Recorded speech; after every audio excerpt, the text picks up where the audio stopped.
Assalamualaikum warahmatullahi wabarakatuh. Di sini saya akan menjelaskan materi tentang kebudayaan Sungai Huangho. Sungai ini bersumber dari pegunungan Kwenlun di Tibet dan mengalir melalui pegunungan Cina Utara hingga membentuk dataran rendah dan bermuara di Teluk Sili atau Laut Kuning. Peradaban lembah Sungai Kuning ini adalah peradaban bangsa Cina yang muncul di lembah Sungai Kuning atau Huangho. Kenapa disebut sebagai Sungai Kuning? Karena membawa lumpur kuning sepanjang alirannya. Pada lembah sungai yang subur inilah kebudayaan bangsa Cina berawal. Pertanian yang ada pada peradaban lembah Sungai Kuning ini, masyarakat Cina umumnya bercocok tanam gandum, padi, teh, jagung, dan kedelai. Kegiatan pertanian Cina kuno sudah dikenal sejak zaman Neolitikum dan tanaman utamanya adalah padi.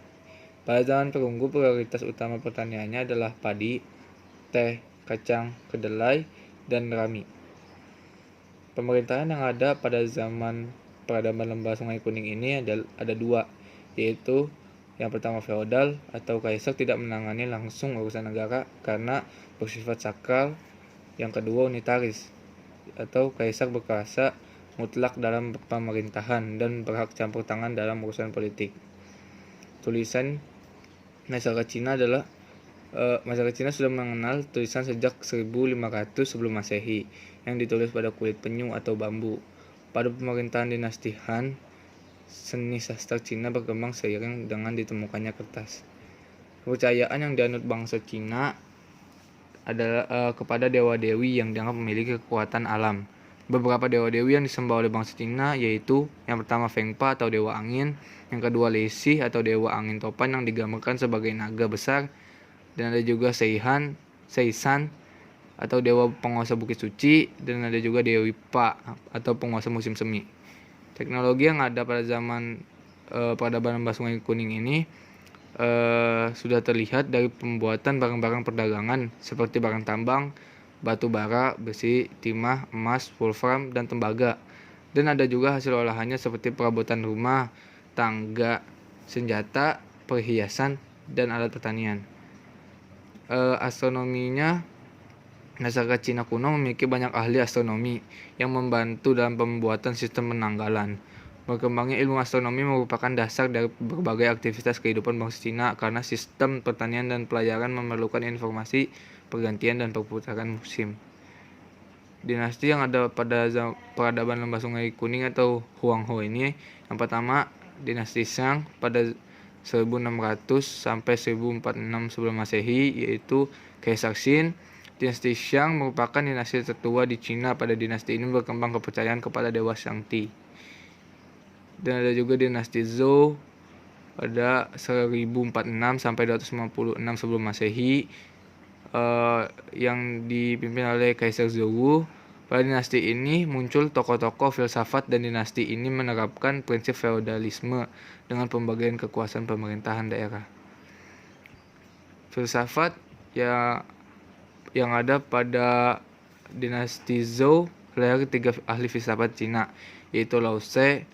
Dalam bukunya Tao Te Ching, ia percaya bahwa ada semangat keadilan dan kesejahteraan yang kekal abadi, yaitu bernama Tao. Ajaran tersebut disebut Taoisme. Dan ada juga Konfuse yang menurut ajarannya Tao adalah sesuai kekuatan yang mengatur segalanya dalam alam semesta ini sehingga tercapai kelelarasan. Ada juga Mengse adalah murid Konfuse yang mengajarkan pengetahuan kepada rakyat jelata, dan menurutnya rakyatlah yang terpenting dalam negara. Ada juga dinasti Qin dari 221 sampai 206 sebelum Masehi yang dipimpin oleh Qin Shi Huangdi. Pada dinasti ini dunia pendidikan dan ilmu pengetahuan di Cina berkembang dan membentuk Cina menjadi negara kesatuan yang dipimpin oleh satu orang pemimpin. Dan ada juga dinasti Han dari 206 sebelum Masehi sampai 220 Masehi yang dipimpin oleh Han Wuti. Nah, dinasti ini mencapai masa kejayaan di bawah kekaisaran Han Wuti dan merupakan salah satu dinasti yang terkuat di Cina. Ada juga dinasti Sui dari 581 sampai 618 Masehi yang dipimpin oleh Yang Jian. Dinasti Sui merupakan dinasti peralihan dari dinasti Han ke dinasti Tang. Masa pemerintahan dinasti ini cukup pendek, hanya 2 kaisar yang memerintah. Dinasti Tang dari 618 sampai 907 Masehi yang dipimpin oleh Lei Shimin. Dinasti Tang merupakan salah satu dinasti yang terpenting dalam sejarah Cina karena berhasil memperluas wilayah kekuasaannya. Masyarakat hidup makmur dan sejahtera dan berkembangnya kesenian dan kebudayaan Cina kuno.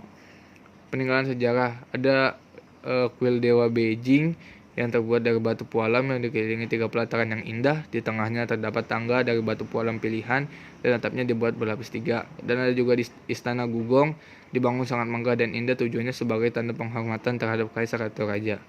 Kebudayaan yang pertama, tembok besar Cina atau The Great Wall of China dibangun pada dinasti Qin untuk menangkal serangan dari musuh di bagian utara Cina. Tembok raksasa yang panjangnya 7.000 km dan tingginya 16 meter serta lebarnya 8 meter ini dibangun semula 18 abad selama 18 abad. Seni lukis, perkembangan seni lukis sangat pesat, bahkan lukisan hasil karya tokoh-tokoh ternama menghiasi dinding istana dan kuil. Keramik merupakan ciri khas dari hasil karya Cina dan memiliki nilai sangat tinggi serta menjadi barang untuk diperdagangkan. Ada juga bejana ritual dari zaman dinasti Zhou Barat, bejana Pu berdesain naga, lentera minyak dari dinasti Han abad ke-2 sebelum Masehi, lukisan kuno dinasti Han abad ke-2 sebelum Masehi, porselin dinasti Qin, porselin bangsawan dinasti Shang, dan Jia Guen dari tulang. Hanya itu dari saya, kalau lebihnya mohon maaf. Wassalamualaikum warahmatullahi wabarakatuh.